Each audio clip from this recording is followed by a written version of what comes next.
जय हिंद दोस्तों, यशस्वी यात्रा यूट्यूब चैनल पर आप सभी का हार्दिक स्वागत है। दोस्तों, आज के इस वीडियो में हम लोग डिस्कस करेंगे एक ऐसा टॉपिक जो बहुत ही इम्पॉर्टेंट है GS3 के पॉइंट ऑफ व्यू से। DRDO का गौरव बॉम्ब, एक ऐसा हथियार जिसने भारत के दुश्मनों की नींद उड़ा दी है। तो गौरव बॉम्ब जो बेसिकली है उसको DRDO ने डेवलप किया है और अभी रिसेंटली आपने न्यूज़ में देखा होगा कि it hits the bull's eye. India का home grown glide bomb Gaurav, it hits the target 100 kilometre away.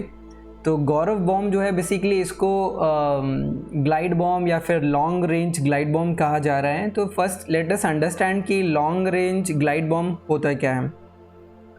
Long range जो ग्लाइड बॉम्ब होता है बेसिकली ये बेसिकली लॉन्ग डिस्टेंस पे इस बॉम्ब को जब थ्रो किया जाता है तो लॉन्ग डिस्टेंस तक ये बेसिकली हिट कर सकता है अपने टारगेट को। That is why long range इसको बोला जाता है। और ग्लाइड बॉम्ब इसलिए बोलते हैं बिकॉज कि ये बॉम्ब ग्लाइड करते हुए है, इसके अंदर ऐसा सिस्टम रहता है जिसमें ये ग्लाइड करते हुए अपने टारगेट तक लॉन्ग डिस्टेंस पे पहुँच जाता है।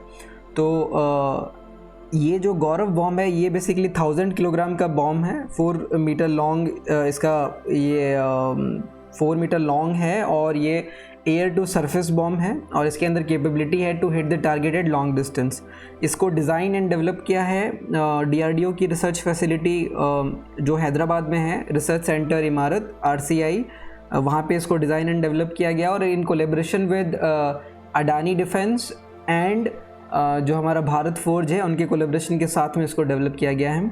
और जब इसका फ़्लाइट टेस्ट किया गया था तो सुखोई 30 MKI को यूज़ किया गया था और इसने बेसिकली लॉन्ग व्हीलर्स आइलैंड है वहाँ पे टारगेट को हिट किया था ऑफ द उड़ीसा कोस्ट। और इस बॉम्ब की एक इम्पॉर्टेंट चीज़ ये है कि जो गौरव बॉम्ब है इसकी रेंज 100 किलोमीटर है और ये टारगेट को पिन पॉइंट एक्यूरेसी के साथ में हिट करने की कैपेबिलिटी रखता है। एक और ग्लाइड बॉम्ब बेसिकली DRDO ने बनाया है, दैट इज़ गौतम, वो दूसरा वेरिएंट है। वो बेसिकली उसके अंदर क्या विंग्स नहीं होते हैं एंड वो 30 किलोमीटर की रेंज तक बेसिकली ग्लाइड करके अपने टारगेट को हिट कर सकता है। उसका वेट गौरव बॉम्ब जो है उसके वेट के कंपैरिजन में हाफ है, दैट इज़ अराउंड 550 किलोग्राम का बॉम्ब। तो हमारे पास में अभी फ़िलहाल 2 वेरिएंट है ग्लाइड बॉम्ब की अगर हम बात करेंगे, एक गौरव है, दूसरा गौतम है।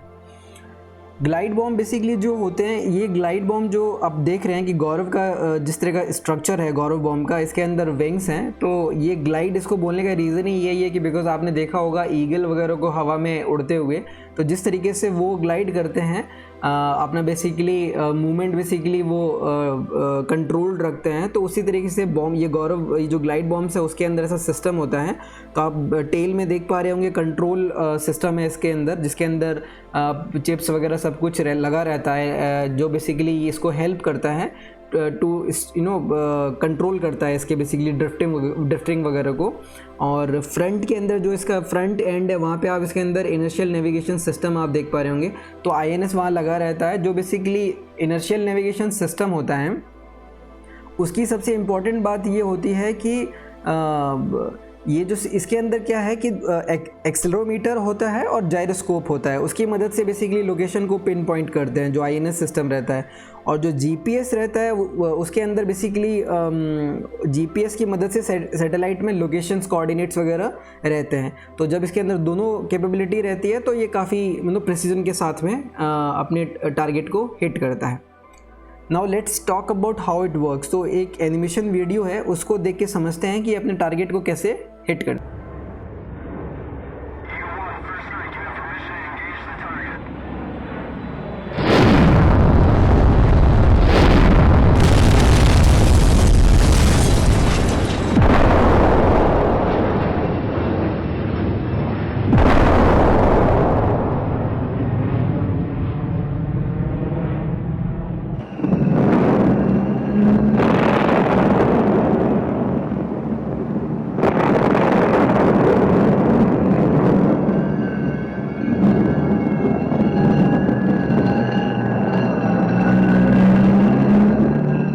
एनिमेशन वीडियो में आपने एक चीज़ देखा होगा कि इसको बेसिकली इस तरह के जो बॉम्ब्स हैं उनको बेसिकली लॉन्च करते हैं स्ट्रैटेजिक बॉम्बर या फाइटर जेट्स। तो इस केस में हमारे यहाँ पे सुखोई 30 MKI को हमने यूज़ किया और एक बार इनको जब लॉन्च किया जाता है तो ये ग्लाइड बॉम्ब ये अपने टारगेट की तरफ स्टीयर करते हैं, जैसा पिक्चर में आप देख पा रहे होंगे, और ये highly accurate hybrid navigation system को बेसिकली यूज़ करते हैं, GPS and the global positioning system and INS जो इनिशियल नेविगेशन सिस्टम होता है, basically that makes the whole system very sophisticated navigation system. तो उसको यूज़ करके बेसिकली ये अपने टारगेट की तरफ मूव करते हैं और चांसेस ऑफ एरर बहुत कम होता है, बिकॉज अगर आप देखेंगे कि जब अपन इस तरह की highly advanced navigation system use कर रहे हैं तो मिसिंग द टारगेट वाला चीज़ बहुत ही मतलब होता नहीं है, बहुत कम उसका स्कोप रहता है। और ये जो बॉम्ब्स रहते हैं बेसिकली ये प्रॉक्सिमिटी को यूज़ करते हैं, जब ये अपने टारगेट के पास में जाते हैं, प्रॉक्सिमिटी में होते हैं, तभी ये बेसिकली एक्सप्लोड करते हैं। इनके explosion before hitting the target बहुत ही कम होता है इनके अंदर, बिकॉज ये प्रॉक्सिमिटी को यूज़ करके काफ़ी पिन पॉइंट एक्यूरेसी के साथ में हिट करते हैं। और दूसरा चीज़, एक चीज़ समझना होगा हमको कि ये कोई मिसाइल नहीं है, ये बॉम्ब है, और ग्लाइड करते हुए वहाँ तक पहुँच रहे हैं तो ड्रिफ्टिंग के चांसेस वगैरह भी होते हैं। तो जो जिसको अपन ने समझा कि जो इनके विंगलेट्स वगैरह होते हैं, एरोडायनेमिक्स की हेल्प से ये अपनी ट्रैजेक्टरी में रहते हैं और INS सिस्टम वगैरह की हेल्प से ये बेसिकली अपने टारगेट को हिट करते हैं। तो अब ये जो प्रोपल्शन इनको मिलता है, लेट्स से जो सुखोई वगैरह इस तरह के जो फाइटर जेट्स हैं, ये बेसिकली 10 से 12 किलोमीटर की हाइट पे बेसिकली सबसोनिक रेंज में let's say at a speed of let's say 1200-1300 kilometre per hour की स्पीड पे क्रूज़ कर रहे होते हैं। तो उससे इनको मोमेंटम जो मिलता है, जो इस तरह के बॉम्ब्स को ग्लाइड करने में हेल्प करता है, और इसी की वजह से ये बहुत ही लंबी डिस्टेंस तक जाने की कैपेबिलिटी रखते हैं। So that is how the whole the mechanism works of the glide bombs. I hope आप लोगों को ये समझ में आया होगा। और अब ये इस तरह के ग्लाइड बॉम्ब्स या फिर ये टेक्नोलॉजी बेसिकली इंडिया के पॉइंट ऑफ व्यू से या फिर इंडियन एयरफोर्स के पॉइंट ऑफ व्यू से क्यों इंपॉर्टेंट है या फिर सिग्निफिकेंट है, लेट अस अंडरस्टैंड दैट। तो पहला चीज़, डिफेंस की हम बात करेंगे तो ये इंडिया के डिफेंस कैपेबिलिटीज़ को बहुत ही बढ़ा रहा है, इन्हेंस कर रहा है। ये टेक्नोलॉजी इंडिजिनसली डेवलप किया गया है और ये हमारे लिए उस पॉइंट ऑफ व्यू से काफ़ी सिग्निफिकेंट माइलस्टोन है। सेल्फ रिलायंस अगर हम डिफेंस की बात करेंगे तो वो इन्हेंस कर रहा है, that is point number 1। Point number 2, air force की अगर हम बात करेंगे तो ये उसके लिए गेम चेंजर हो सकता है, बिकॉज ये इस तरह का फायर पावर अगर इंडियन एयरफोर्स के पास में है तो डेफिनेटली ये गौतम, गौरव, इस तरह के बॉम्ब्स अगर इनकी आर्सेनल में आते हैं विद फुल कैपेसिटी तो डेफिनेटली उसका it will be a game changer for Indian air force. Because अगर आप देखेंगे तो बहुत सारी स्ट्राइक्स या फिर जब सर्जिकल स्ट्राइक्स या बालाकोट मिशंस, इस तरह के मिशंस में इंडियन एयरफोर्स का काफ़ी इंपॉर्टेंट रोल रहा है। और इस तरह के मिशंस में इस तरह के एनिमी हाइडआउट्स को टारगेट करने के लिए इस तरह के bombs it can hit different तरह के टारगेट्स या वैरायटी ऑफ टारगेट्स। तो ये बहुत ही इंपॉर्टेंट माइलस्टोन है उस पॉइंट ऑफ व्यू से। हम इस तरह के मिशंस कर सकते हैं with using such kind of bombs. तो हमारे डिफेंस, हमारे इंटरनल हमारे सिक्योरिटी के पॉइंट ऑफ व्यू से these are very important. Now coming to detection point of view, तो हम एक चीज़ समझेंगे कि इस तरह की टेक्नोलॉजी इजराइल ने डेवलप की है अर्लियर 1980s में, और इस तरह के बॉम्ब्स जो है ना बेसिकली उनको वेरी हार्ड टू डिटेक्ट है, मतलब इतना इजीली इनको डिटेक्ट नहीं कर सकते। तो it's not missiles and all या फिर एंटी एयरक्राफ्ट जो बेसिकली डिफेंस सिस्टम लगा के रखता है उसको उसके आउटसाइड जो हमारे टारगेट्स हैं basically we can hit those targets very easily. तो ये हमारे उस पॉइंट ऑफ व्यू से, स्ट्रेटजिक पॉइंट ऑफ व्यू से, डिफेंस पॉइंट ऑफ व्यू से बहुत ही इंपॉर्टेंट माइलस्टोन है। इनोवेशन की अगर हम बात करेंगे तो जैसा अपन ने डिस्कस किया कि Adani defence, aerospace and Bharat forge जैसी कंपनीज़ ने कोलैबोरेट किया है DRDO के साथ में। तो जब इस तरह के प्राइवेट कंपनीज़ का प्राइवेट सेक्टर कंपनीज़ का रोल बढ़ जाता है तो बेसिकली इनोवेशन का स्कोप बहुत ज़्यादा बढ़ जाता है। और जब प्राइवेट कंपनीज़ इन्वॉल्व होती हैं तो रिसर्च एंड डेवलपमेंट बहुत अच्छी क्वालिटी का R&D हो सकता है, और हम लोग जो है कटिंग एज टेक्नोलॉजी के प्रोडक्ट्स को जो है वो डेवलप कर सकते हैं। तो from that point of view innovation का बहुत अच्छा स्कोप रहता है जब प्राइवेट प्लेयर्स जो है वो कोलैबोरेट करते हैं। और कहीं ना कहीं ये सब होने की वजह से हमारा जो फुल इकोसिस्टम बनता है जिसमें self reliance on the indigenously developed military technology जो है वो बहुत हाई रहता है, और कहीं ना कहीं हमारे डिफेंस का dependency on the import reduces and the exports, हमारे डिफेंस एक्सपोर्ट्स जो हैं वो राइज करते हैं। So through the whole ecosystem basically वो कहीं ना कहीं एक बहुत ही इंपॉर्टेंट है from the defence point of view, economy point of view and all. So that is these are the reasons कि ये इंडिया के लिए क्यों सिग्निफिकेंट है. आई होप आप लोगों को ये समझ में आया होगा. और इसी के साथ में हमने गौरव बॉम्ब के बारे में समझा कि गौरव बॉम्ब क्या है, ग्लाइड बॉम्ब क्या होता है, कैसे ये वर्क करता है और ये इंडिया के लिए एक सिग्निफिकेंट मतलब ये इवेंट क्यों है. So that's all about the Gaurav bomb. Now इस पूरी न्यूज़ के अंदर एक चीज़ आता है बार बार, DRDO एंड द सुखोई 30. सो उसको भी एक ब्रीफली हम लोग कवर कर लेते हैं कि DRDO बेसिकली क्या है. तो DRDO defence research and development organisation है. इसका हेडक्वार्टर न्यू दिल्ली में है और ये इंडिया का largest and most diverse research organisation है. इसका मोटो है strength's origin is in science बलस्य मूलम विज्ञानम और ये लार्जेस्ट R&D विंगलेट है मिनिस्ट्री ऑफ डिफेंस के अंडर. इसका मिशन जो है basically to empower India with cutting edge defence technology and to achieve this self reliance and critical defence technology and system. 1958 में फॉर्म किया गया था इसको. और इसका पहला प्रोजेक्ट जो था बेसिकली वो इंडियन मिलिट्री के लिए जो था वो था surface to air missile, SAM missile जिसको बोलते हैं, known as the project Indigo. और इसने integrated guided missile development programme के अंडर भी बहुत सारी फायर एंड फ्रिगेट मिसाइल्स को इंडिया के लिए डेवलप किया है.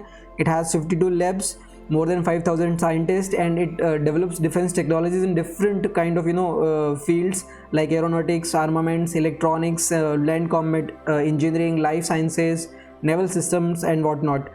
1960 में जो सैम प्रोजेक्ट की हमने बात की, सैम प्रोजेक्ट इंडिगो की हमने बात की, उस प्रोजेक्ट के बाद प्रोजेक्ट डेविल आया, प्रोजेक्ट वैलिएंट आया, फिर short range surface to air missiles इसने डेवलप की, intercontinental ballistic missiles basically 1970s में एंड 1980s में इंटीग्रेटेड गाइडेड मिसाइल प्रोग्राम के अंडर पृथ्वी मिसाइल को भी बेसिकली डेवलप किया.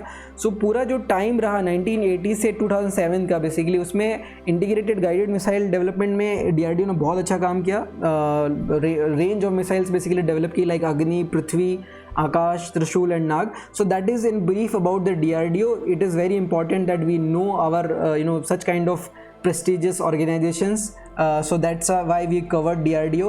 In the next we should know about Sukhoi also, because इस पूरे न्यूज़ के अंदर आप देखेंगे तो सुखोई जो है वो ये kind of it's backbone of Indian Air Force and it's a beautiful air fighter jet basically. और ये मल्टी रोल फाइटर है और हाईली इंटीग्रेटेड फाइटर बॉम्बर है बेसिकली ये. ठीक है, रशिया से हमने बेसिकली इनिशियल लेवल पे हमने इसका लाइसेंस लिया था और अभी जो हिंदुस्तान एरोनॉटिक्स लिमिटेड है HAL basically more than 80% of the जो है सुखोई को इंडिया में ही डेवलप कर रही है. हमारे पास में भी 259 सुखोईस हैं और सुखोई की एक खास बात ये है ना कि इसके पास में एक डीप स्ट्राइक कैपेबिलिटी है. ये एनिमी टेरिटरी के अंदर लॉन्ग रेंज तक बेसिकली जा सकता है और ये इसी कैपेबिलिटी की वजह से ही ये बहुत ही डेडली मतलब बेसिकली फाइटर जेट है. और ये इक्विप्ड है ब्रह्मोस क्रूज मिसाइल के साथ में और दैट गिव्स इसको एक स्ट्रैटेजिक बेसिकली बॉम्बर बनाता है. और इसका एक और इम्पॉर्टेंट पॉइंट फैक्टर ये है कि ये कहीं ना कहीं लाइक 1500 किलोमीटर तक जा सकता है without having to refuel mid air. So basically हमारे जो आइलैंड टेरिटरीज है, सी लाइन ऑफ कम्युनिकेशंस है, उसको एक बहुत ही अच्छा सिक्योरिटी कवर बेसिकली प्रोवाइड करता है. So that's all about Sukhoi. So दोस्तों इस पूरे वीडियो में हमने डिस्कस किया गौरव बॉम्ब के बारे में, why how the glide bomb works and why it's important for India, why it's a significant milestone for India. That's we discussed, and also we discussed about DRDO and the Sukhoi 30 MKI. So I hope आपको ये अच्छा लगा होगा ये video. इसी के साथ मिलते हैं अगले वीडियो में. आप लोग पढ़ते रहिए और पूरी शिद्दत के साथ मेहनत करते रहिए. कामयाबी एक दिन ज़रूर मिलेगी. जय हिंद, जय भारत.